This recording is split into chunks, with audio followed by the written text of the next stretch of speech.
Assalamu alaikum and good night. Today is Friday, 10th of July 2020. Today is our fifth day of our first book narration. Our book is Power and Politics in Project Management by Jeffrey K. Pinto. So far, we have covered almost 5 chapters. Rather, we are on the 5th chapter right now.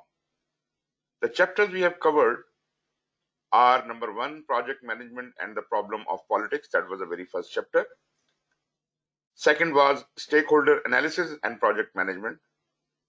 Third, power and the project manager.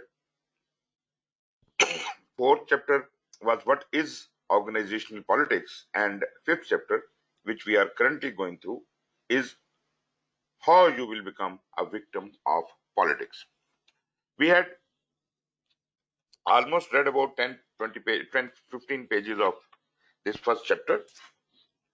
And we were on the heading on, we have discussed it a bit.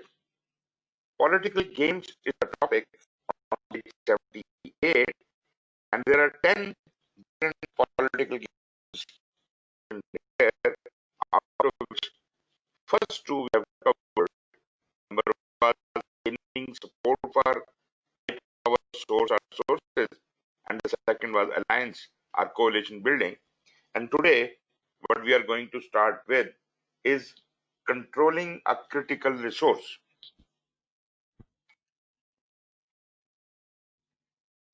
Okay.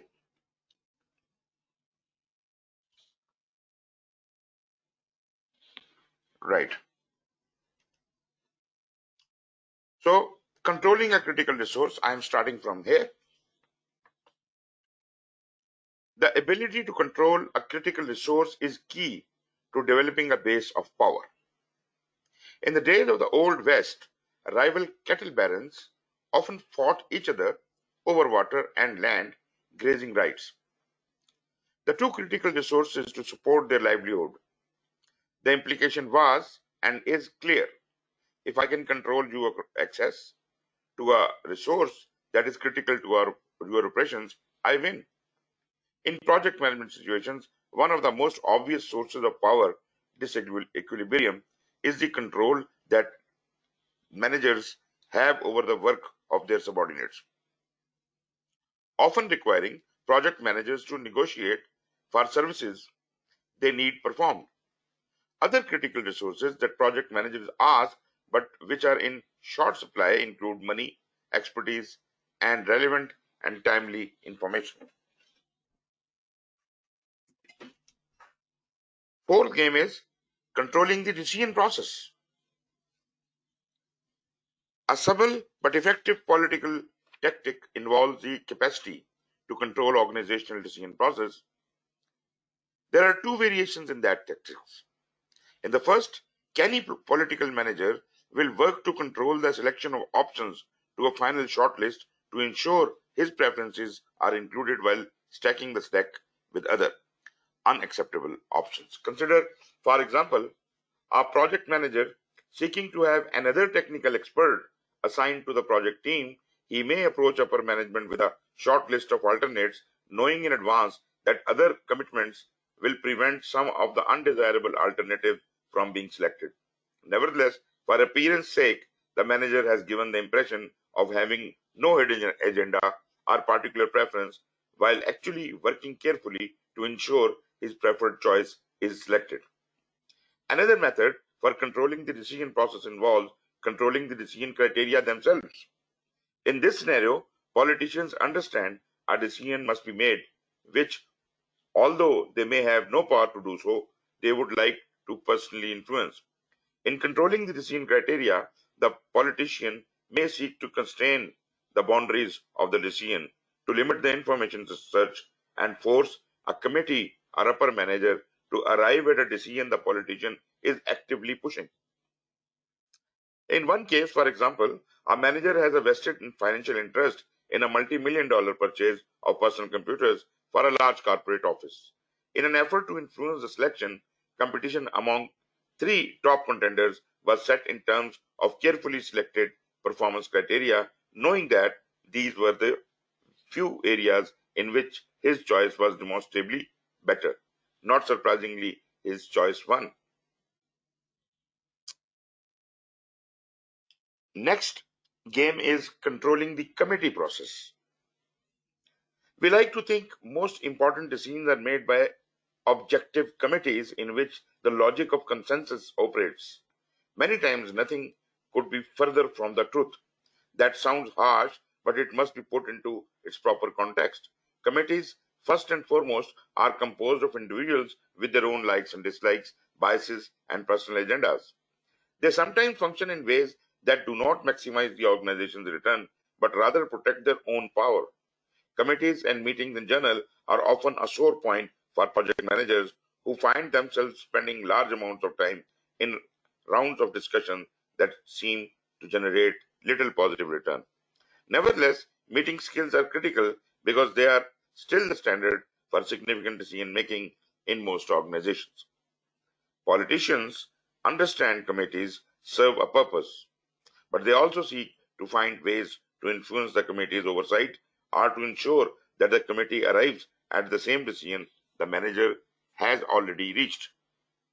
There are several ways to influence committee decision making. The most important, often overlooked, is by allowing the committee to make the decision in the first place. Why? Why wait until the meeting and pin your hopes on a favorable outcome if you have the opportunity to influence each committee member prior to the meeting? Alternatively, it makes perfect sense to work toward getting the right people on the committee in the first place. For example, a particularly successful academic routinely intercedes to salt important committees with his allies, knowing he will need their support at appropriate times. It makes more sense to manage the decision through controlling the committee process. Other methods for controlling the committee process include approaches that manipulate the agenda or committee membership.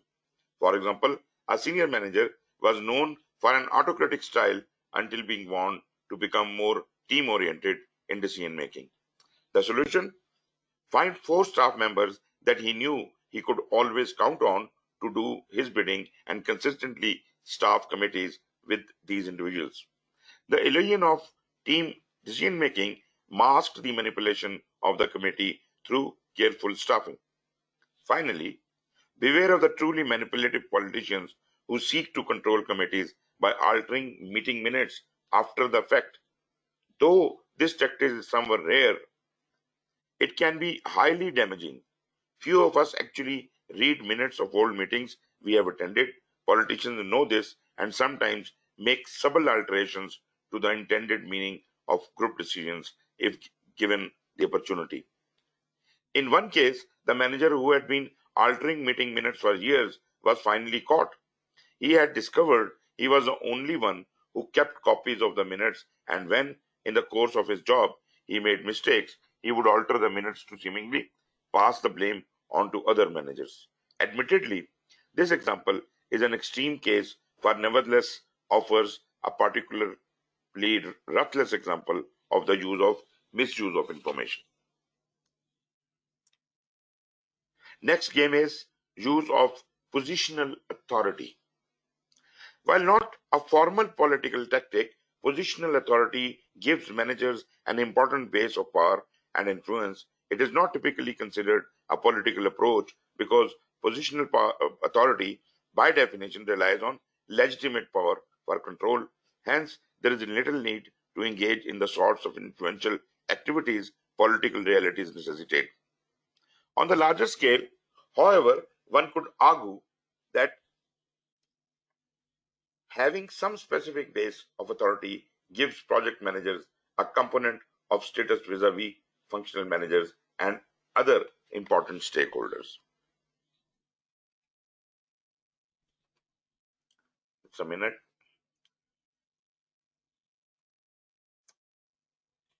Enabling them to negotiate and operate on more equal footing. In many corporations, for example, project managers have relatively little status or authority, being named to their position on an ad hoc or availability basis, it is any wonder they are forced to work through influence and similar powerless approaches to further their project goals.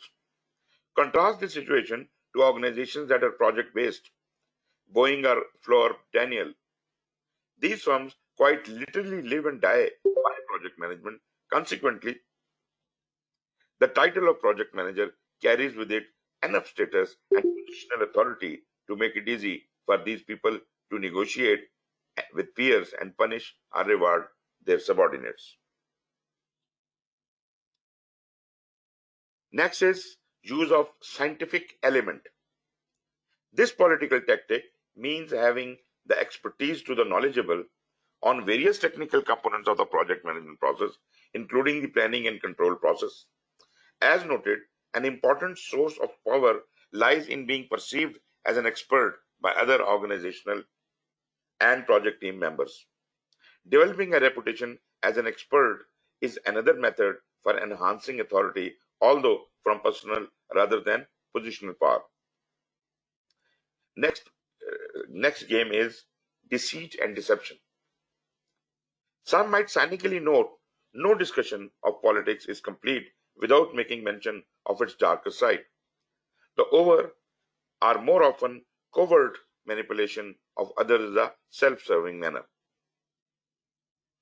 The use of deceit and deception is a political tactic played most often by predatory managers. It is important, however, for other project managers to recognize some of the signals of these games to prepare for their effects and consider reasonable alternative responses. One of the most common forms of deceit and deception is the surprise tactic, the enlistment of an ally and then sudden move against the person when they least expect it. Other tactics include hidden objectives and agendas and chameleon-like changeability. Deceitful politics breeds shifty actors adept at refusing to allow themselves to be pinned down at any position. They avoid direct conflict because it could create bad feeling and open hostility, preferring to work behind the scenes to gain advantage and eliminate opposition. Deceitful political actors offer an unsettling message, unlike many other political tactics, benign or malicious, which were readily identifiable. Deception and deceit are, by definition, very difficult to detect prior to implementation. This tactic is much harder to anticipate and defend against because it forces project managers to be somewhat guarded of whom they take into their confidence. This should not be interpreted as an injunction to never trust anyone within the organization. Clearly, project managers need their support group and allies in order to implement their projects. We must be aware, however, of those who operate in essentially unprincipled ways and of the impact they can have on us and our careers. The good news is that there are relatively few ambulance managers who practice this sort of tactic. The bad news is that once having come across one, it is best to keep a wide distance from them in the future. Next is information. Those who have information have an advantage over others who need that information to more effectively do their jobs. In playing information politics, probably the most common approach is withholding information that could either reflect badly on individuals or projects. More malicious examples of information politics include the deliberate distortion of information. As information technology becomes more prevalent across organizations, however, this political tactics is increasingly rare. With a number of new sources of almost any form of information available to managers, there is little advantage in distorting information that can easily be cross-checked through another source. Then are the miscellaneous games. James Clavell's novel Shogun offers some wonderful examples of political maneuvering. Set in feudal Japan, a principal character, Toranaga, had been isolated by the ruling council of regents and condemned. He realized he stood no chance in defying and fighting a united council, so he began a series of tactics bent on dividing one by one the regents from each other. His policy of divide and rule is well-known political ploy, used to slowly eliminate the power of a coalition. In a project management example, a manager with a large chemical manufacturing firm was faced with a potential cancelling of her project by an oversight group that included representatives from accounting, production, and R&D.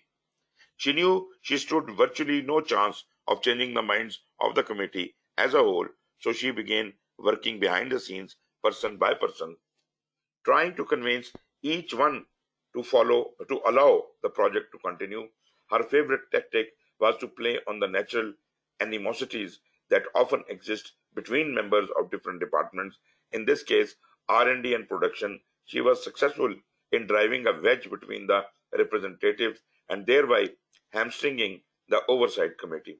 Other tactics are well known: threats of whistleblowing and appeals for unity in the face of external threats. We are all in this same lifeboat, for example, are the examples of the range of options in the political manager's toolbox. An in-depth understanding of the choices available to use or be wary of can serve to help project managers better grasp the nature of power and politics in their organizations. And most of us will gravitate towards benign politics played with the best interest of the government, of the organization, and the project at hand. At the end summary of this chapter, politics is a process. Few managers, even those who are adept at it, enjoy. Interviews and conversations with a variety of managers across a diverse collection of public and private organizations make clear that using politics, even in the sensible manner suggested in this chapter, is often a distasteful process. We do not like having to cut deals, to negotiate for resources needed to develop a project, and to constantly mollify departmental heads who are suspicious of the motives behind a developing project or any other system that threatens their base of power. Nevertheless, the realities of modern organizations are such that successful managers must learn to use the political process for their own purposes. This chapter laid out some of the major issues in organizational politics, its definition and causes, and suggested some guidelines for effectively managing project implementation within the political context of organizations. It also offered some practical views on the nature and importance of political behavior in modern organizations. So this summary sufficiently describes what all was discussed in this chapter. Next, we have chapter number 6, and this is project management politics. Some real world examples. This chapter contains some examples of the wide variety of political activities that continually occur in organizations. While not intended to be anywhere near a comprehensive list of such behaviors, each example serves to give readers an idea of the wide-ranging nature of political behavior. Although these are true stories, the names and the key players of the key players and the organizations have been disguised. The stories stand on their own merits, and although the background data has been changed, readers will quickly see that the message remains the same. Story 1: The untrustworthy project manager. A systems development manager for a large Silicon Valley computer firm was given a new project to oversee. The project consisted of creating a new protocol for integrating computer systems and programs from across the various divisions to develop a uniform reporting and control procedure. The project manager, Neil, has been angling for this assignment for the past 3 months, knowing it had high visibility and, if performed well, would enhance his career with the company. Neil's managerial style was still developing, as he had only been with the company for a little over 2 years. In that time, he had compiled a solid, if unspectacular, performance record and reasoned that successfully steering a couple of high-profile projects to completion would give him a leg up for promotion.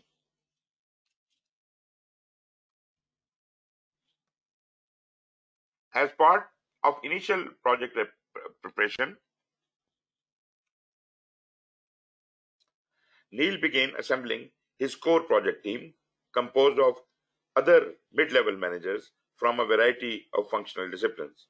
The core team consisted of an MIS representative, two managers from software engineering, one from diagnostics, and one from accounting. After holding a preliminary get acquainted meeting with the team as a whole, he scheduled a series of one-on-one meetings with each of the core team members. The two representatives from software engineering, Sue and Dan, had almost identical records of service with the company, each having 5 years in their respective positions. Neil's meeting with Sue included dialogue along the following lines. Neil, Sue, I want you to know that your contribution and commitment will be vital if this project is to succeed. I know that you have put in for that job of senior manager for systems analysis, and I have been told by upper management that I can make some promotion recommendations for the top project team performers. It could be the boost you need to make senior manager. Sue, that would be great. Neil, you can count on me, my sport, 100%. Naturally, Sue left her meeting with Neil highly motivated to do a good job on the project. After all, he had practically promised her a promotion if she pulled her weight on the team. Unbeknownst to Neil, Sue, Dan, and other three core members set up an informal get together over lunch to plot out some issues for coordinating their work. In the course of their meeting, Ira from accounting leaned across the lunch table and casually asked Sue, "So, what did Neil promise you when we finish?" Sue replied, "He promised that he would put me up for senior manager for system analysis." Dan's jaw dropped as he leaned across the table and asked, "At which site?" Sue, puzzled by Dan's reaction, said, "Here." At that point, Dan's face turned bright red as he began cursing Neil, the project, the company, and anything else he could think of. Can you guess what had happened? Neil had promised the same promotion to both Dan and Sue.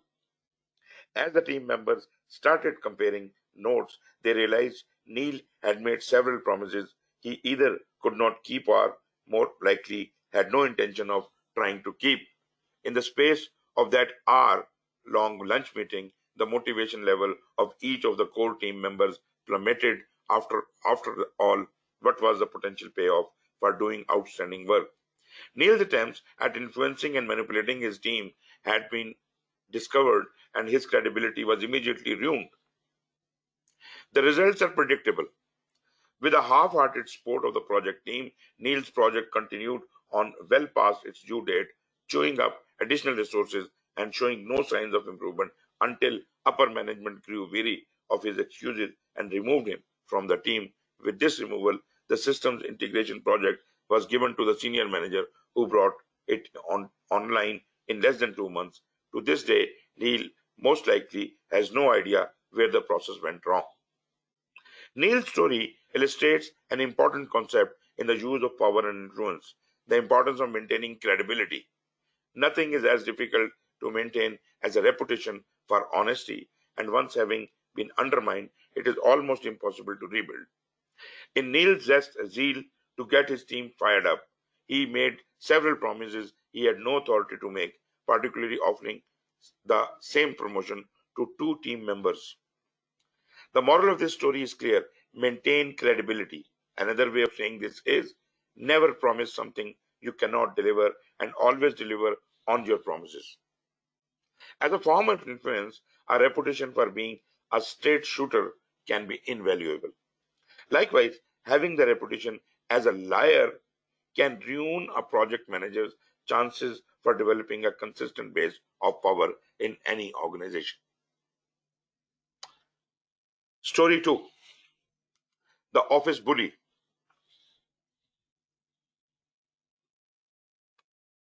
A division of large heavy construction company was set up with a project metric structure. One of the mid-level managers, Hal, had been with the company for 15 years, performing as a project engineer on a number of industrial construction project teams. Hal's performance had been always marginal. For years, he seemingly did just enough to get by, but that had a way of wiggling off the hook when project activities for which he was responsible came in late or needed additional resource support. Hal's technique is simple. He makes sure that his engineering team always include a young engineer who can be easily dominated. As a result, he is able to point to a convenient scapegoat when problems occur.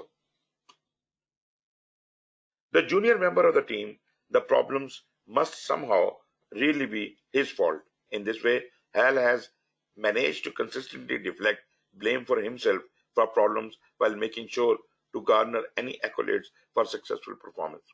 Hal's system finally hit a brick wall when he selected a new engineer, Gwen, for a recent international project. Although Hall did not realize it, Gwen made a habit of keeping copies of all internal office communication in a file. Over the course of the 18-month project, she was able to build up quite a large dossier on the project, including memos and meeting minutes between herself and her immediate boss, Hal. During the transfer phase of the turnkey project, problems started occurring with several key features, prompting the client to issue an urgent call to the company to send people to the site to fix the problems. The on-site inspection revealed several key mistakes in basic engineering design that to fix would set the project's transfer back almost 6 months. Naturally, once this news reached the home organization, there was an in-house investigation into the cause of the errors. Hall immediately reverted to form and indicated Gwen was at fault for the design errors. He then scheduled an appointment with Gwen to, in effect, pin the blame on her and assign her to correct the errors. Gwen showed up for the meeting lugging a large folder. Hal immediately launched into his favorite political routine, covering himself through passing the blame. In the midst of his tirade, Gwen calmly interrupted him and noted that Hall had been the person responsible for the design errors.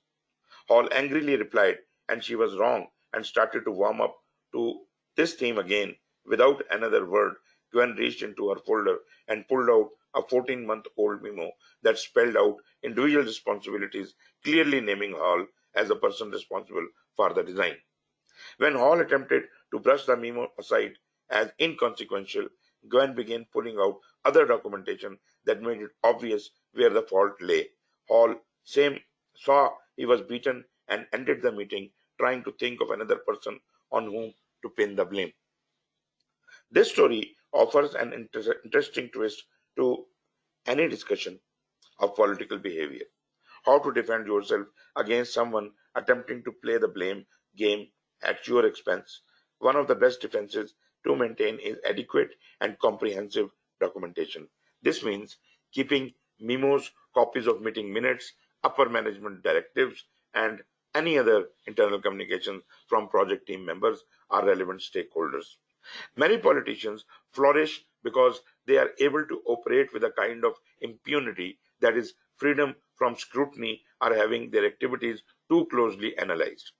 Nothing frightens manipulative politicians quite as much as having their behavior documented. One clue that many of us receive but rarely note about predatory sharks in their unwillingness to commit themselves to paper. Oh, we don't need to write this up. You can trust me or keep your word, keep my word. And why hang on to all that old paper?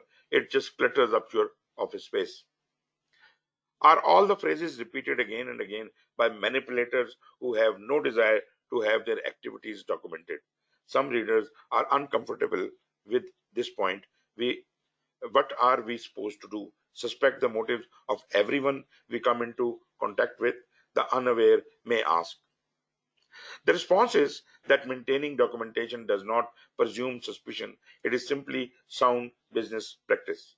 Most project managers routinely keep any documents related to the project's development, because all this information may be useful at some point, perhaps during negotiations with clients or upper management. It is equally appropriate and not unusual to keep records of anything concerning your responsibilities or activities on the project. It is purely defensive maneuver that may never be needed. On the other hand, it could just save your career. All it takes is one shark and one opportunity. Story 3. The Squeaky Wheel. Sally and Jim were both managers for new product development at a large manufacturing organization headquartered in the Midwest. Typically, the successful career path within this organization included a stint as project manager for new projects. So these positions were actively sought and highly competitive. As a result of the 1991 economic downturn, the top management of the organization circulated a memo indicating they would be developing a cost control task force to examine each new or ongoing project to ensure that they were offering substantial profit opportunities and were cost effective. Most project managers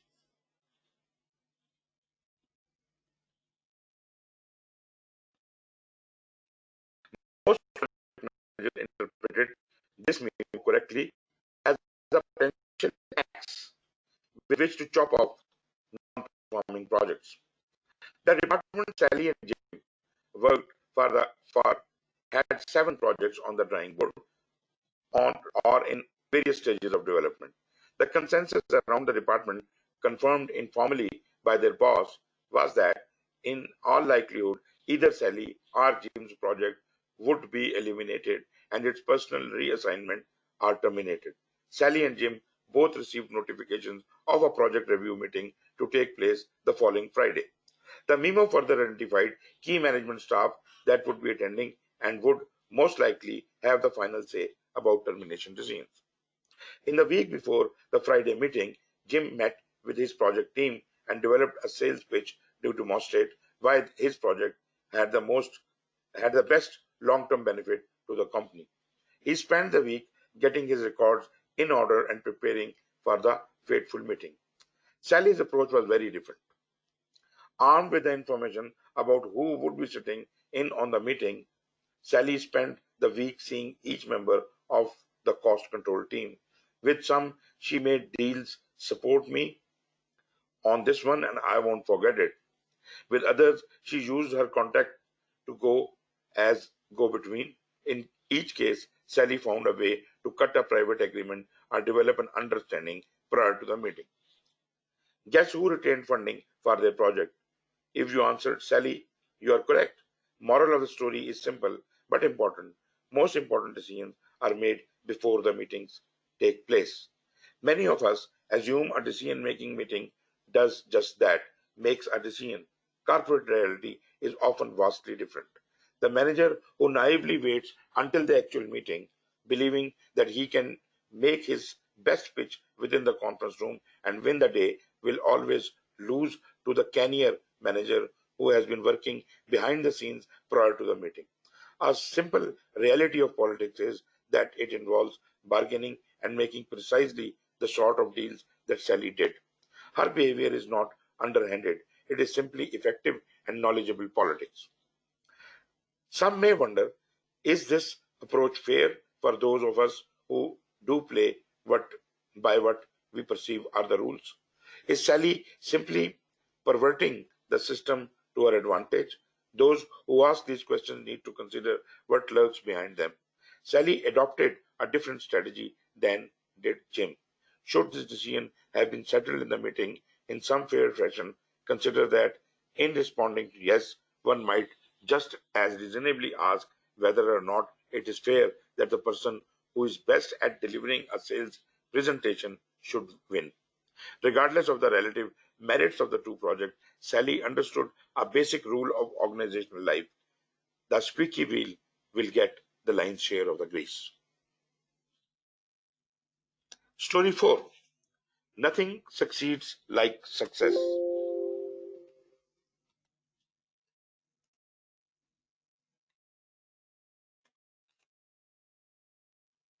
Sue Robinson had just finished a program review meeting with the vice president for new product development at a medium-sized computer manufacturer in California.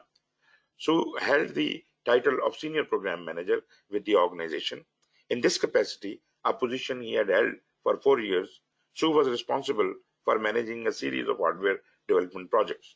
Sue recorded had been st- Sue's record had been steadily successful since his early days as a junior project manager in hardware engineering. As a reward for his ability to bring projects successfully to market, he had received his most recent promotion to senior program manager. He was, in effect, now a manager of project managers. His recent meeting with the vice president was necessitated by the repeated delays in a new project, one that Sue was not personally responsible for.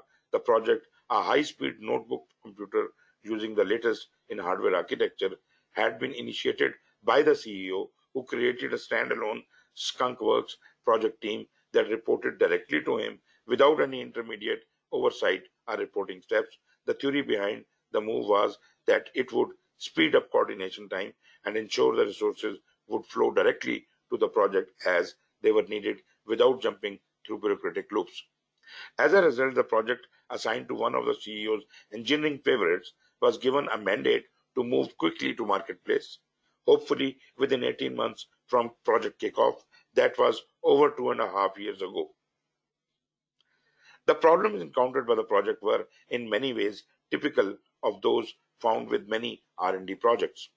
The notebook computer was intended to exploit new and groundbreaking technologies while maintaining affordability and ease of use.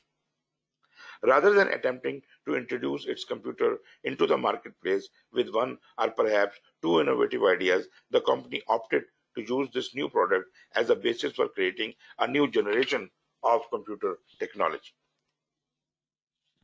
Specifying 8 separate and challenging upgrades over the current state of the art notebook computer. In hindsight, the seeds of some of the biggest problems with the project were sown during its initial conceptualization and project kickoff. First, because the project was the apple of the CEO's eyes, he was determined to maintain close contact with the project team and manager, requiring progress reports bi-monthly. He also made it clear he expected significant advancement in the project's progress to be demonstrated at each of these meetings. The second serious problem occurred in project manager selection. In picking one of his favorites to head the development team, the CEO made his choice more on the basis of personality compatibility than experience or competency. Certainly, the project manager talked a good game and had some success on his record, but the general consensus around the engineering department was that he made his reputation on the back of his subordinates. He was notorious for being quick to take praise for successes and equally quick to push blame for problems downhill. A final problem with the development process was the manner in which it was presented to the various functional department heads who were expected to contribute resources as needed. In general, they felt they were presented with a fait accompli in the project with little input solicited regarding the development schedule, features, or market opportunities that the computer project would present. Marketing, in particular, was less than enthusiastic about the chances for success of the project, reasoning that such a leap in technology as this product represented was bound to be accompanied by design flaws and technical bugs similar to those experienced by the first Apple Newtons introduced. Instead, they argued for a more incremental development process through adopting one or two of the technical improvements and establishing a market for the product. Their objections were routinely overridden by the CEO, who insisted that the design be adopted as he initially conceived it.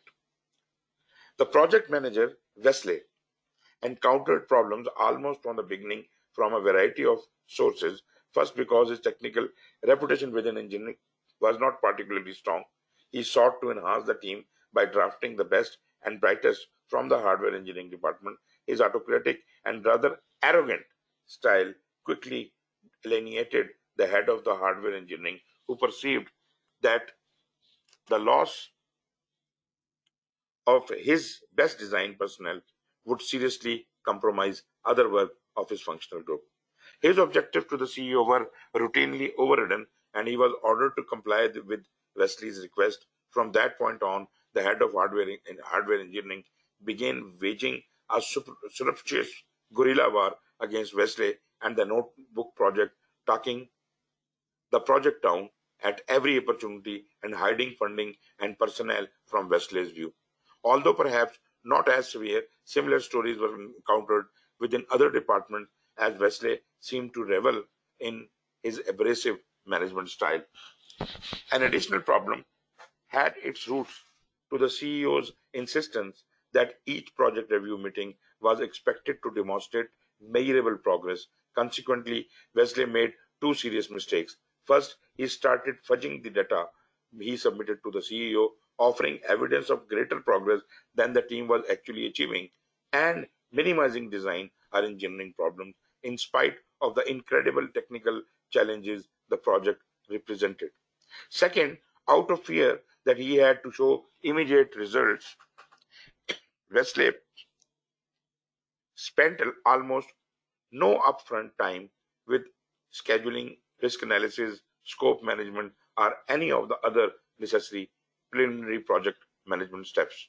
Indeed, his work breakdown structure was so cursory as to be almost useless, specifying steps and budget lines at such a general level of detail that they were quickly shown to be unrealistic. It became a dictum of Wesley's project to always show results, even if illusory, and never discuss setbacks, even if unforeseen.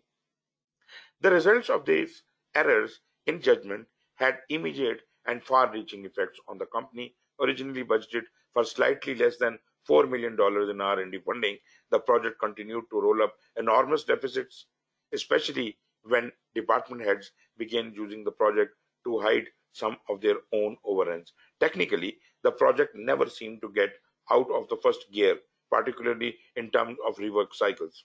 A common project work progression had first the designs and later the prototypes move linearly through a series of functional activities. First, product design would develop some blueprints which were then shipped over the wall to engineering, who would critique the design and specify necessary changes. After several cycles from design to engineering and back, designs would then be sent to production for their input, almost always necessitating another round of design changes as production offered several limitations from a manufacturing viewpoint. After seemingly interminably processed, consensus was finally reached on prototype department.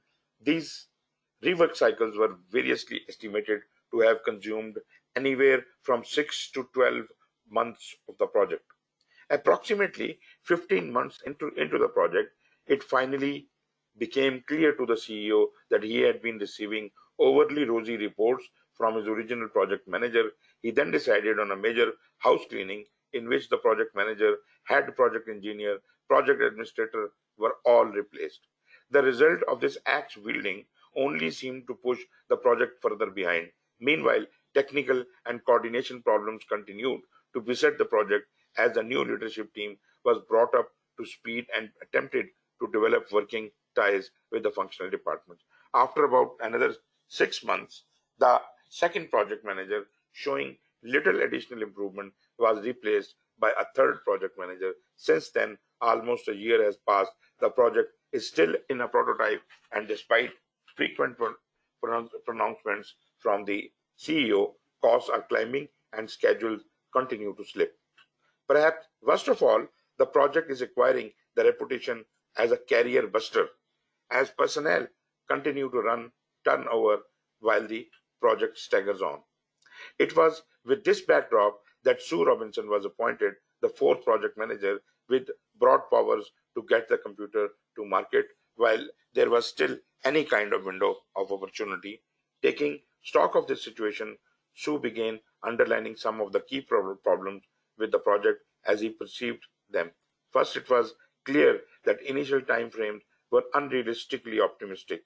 Too much new or cutting edge technology was being married too quickly without working out technical bugs and likely misfit problems. Schedules had never incorporated the necessary time to ensure that the technology was working correctly. A second problem had to do with the CEO's direct involvement in the development. Certainly, Sue reflected it felt any project to have direct support from the head of the company, but the CEO's help had instead become a hindrance. He insisted on rapid progress without allowing for sufficient upfront planning. Further, he had routinely ordered technical upgrades as new computer breakthroughs occurred, preventing the project team from ever being able to lock in to a set of specifications. The sum total of CEO's activities had actually delayed the project and pushed it over budget. Stu also realized that bridges would have to be rebuilt between the project team and the various functional groups, particularly hardware engineering. Cost, constant sniping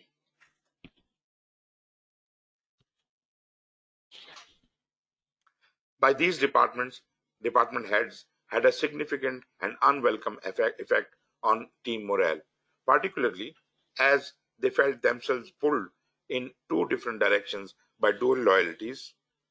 The project and their functional departments, armed with considerable leeway to bring the project back from nearly dead, Stu immediately suspended project operations pending a series of extensive program review meetings. In these meetings, Stu made it clear that he was not sent in to kill that project, but to try to save it. At the same time, he formalized various roles to prevent overlap, made a preliminary decision to freeze specifications in place pending approval from the CEO, and revamped the planning mechanism for greater detail and job responsibility specification. Next, he met with the CEO and was able to make the case to lock in specifications without significant changes while making clear to top management the steps he deemed appropriate to get the project back on track. Stu's next move was extremely important. He scheduled a series of meetings with the various department heads to inform them of his appointment of the project because Stu had a good working relationship with these individuals, something he had been careful to cultivate during his time with the company. He was able to secure their cooperation and active support. He was even able to bring the head of hardware engineering, despite his misgivings concerning the project, back into an attitude of compliance. In reforming these contacts, Stu made use of every political favor he had ever been owed and every close tie he had developed. Further, he willingly cut deals with some of these people, bargaining his future support for their current cooperation. Stu's technical and political skills began to slowly bear fruit in terms of project improvement. The team stopped receiving mixed messages from their department heads concerning dual royalties and were able to commit themselves to the project. Further, top management stopped sniping at and attempting to marginalize the project, finally realizing it did have a reasonable chance of capturing significant market share in the computer industry. Finally, the CEO relaxed his reporting requirements, following a request by Stu, who had asked to be allowed to run the project without excessive day-to-day top management involvement. What has been the upshot of Stu's turnaround? While too early to tell how the product will be received in the marketplace, early signs are promising. Certainly, the company learned some valuable and expensive lessons in developing the computer, but whether they will ever earn the kind of profit margin on it that had hoped for is unclear. Stu's success came from turning a project around that had been all but given up to death. While he performed a number of separate acts in bringing the project back, it is clear that one of the most impressive and important was his ability to mend fences with the various departments that had become antagonistic because of the political ineptitude of previous project managers. Is there a moral in this story? Certainly, it illustrates another good example of what not to do in managing a project. But more than that, it offers some interesting guidelines on project turnaround. In this case, it is important to acknowledge that turnaround was dependent upon a range of actions taken by Sue, technical and administrative. However, not least among those actions was Stu's acknowledgement that the project stood little chance of success unless he was willing to exert his considerable political talents to rebuild relationship between the project team and the rest of the organization. Stu's story is a classic example of politics in action, not in a negative way, but through accepting that much of what may be necessary to ensure a project's successful introduction goes beyond the realm of the technical into that of the politics. Summary of this chapter. These stories are from personal experiences and interviews with project managers who, when asked, tell impressive war stories of past project successes and failures. Obviously, it would be a mistake to overgeneralize their conclusions to suggest the politics is the overriding cause of project success across all situations and organizations. It is not. On the other hand, a common theme of many failed projects is the political inaptitude of the project manager. All project managers must learn to find ways to extend their power and influence within their organization if they are to improve the chances of project success. These stories are useful in illustrating some ways in which political prowess can contribute to project success, such as navigate can often presage problems of a considerable magnitude. This brings us to the end of 6th chapter. I think we should not move ahead any further. And the next chapter, chapter number 7, is about negotiation skills. We will be covering that tomorrow. So probably this chapter is a bit lengthy chapter. It's about 28 pages. We won't be able to finish it tomorrow, but 2/3 of this chapter would be covered tomorrow, and then we'll move on. So probably 3 more days to go to end this book. Right. So any questions do we have? Ji Arshad.